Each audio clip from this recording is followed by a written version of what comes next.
இன்றைக்கி விசுவாசிகள் கூட இந்த வஞ்சனையில் சிக்கியிருக்கிறாங்க.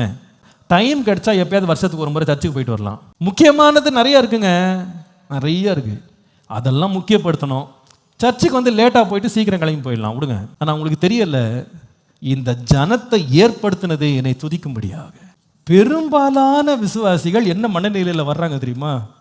இன்னும் பிரசங்க ஆரம்பிக்கலை, வர்ஷிப் தான் பண்ணிக்கிட்டு இருக்காங்க.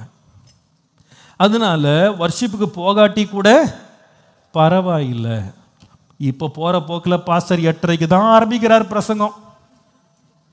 8:30க்குள்ளே எப்படியாவது உள்ளேயோ வெளியவோ ஓரத்துலையோ வெளியவோ அப்படி பாதி கேட்டு பாதி கேட்காம அப்படி உட்காந்துக்கலாம். எங்கேயாவது இடம் கொடுப்பாங்க, உட்காந்துக்கலாம். வர்ஷிப்புக்கு போகாட்டி பரவாயில்ல, வர்ஷிப்லாம் ஏமாந்தவங்க செய்கிற வேலை அப்படின்னு சில பேர் நினைக்கிறாங்களோ என்னமோ தெரில. பாட்டு தான் பாடிக்கிட்டு இருக்காங்க, வர்ஷிப் தான் போயிட்டுருக்கு, இன்னும் பாஸ்டர் பிரசங்கம் பண்ண ஆரம்பிக்கல. அப்போ எதுக்கு முக்கியத்துவம் அப்படின்னா பிரசங்கத்துக்கு தான் முக்கியம். பிரசங்கத்துக்கு 100% அட்டெண்டன்ஸ் உட்காந்துருக்கோம் பாருங்கள். ஆனால் வர்ஷிப்புக்கு பாருங்கள், ஒவ்வொன்றா ரொம்ப கூலாக கேஷுவலாக உள்ளே வருவாங்க. அது வந்து செகண்டரி ரோல். அது சும்மா மியூசிக், அது சும்மா ஒரு செலிப்ரேஷன், அது சும்மா ஒரு ஃபில்லர் மாதிரி. ஸ்டார்டிங்கில் ஏதோ போடுறதுக்கு ஒரு இன்ட்ரோ கொடுக்குற மாதிரி கொடுத்துட்ருக்காங்க. முக்கியமானது வசனம் தான். வசனம் முக்கியம் இல்லைன்னு நான் சொல்லலை. பட் ஆராதனையை ஒரு தேவனுடைய பிள்ளை அசட்டை பண்ணக்கூடாது.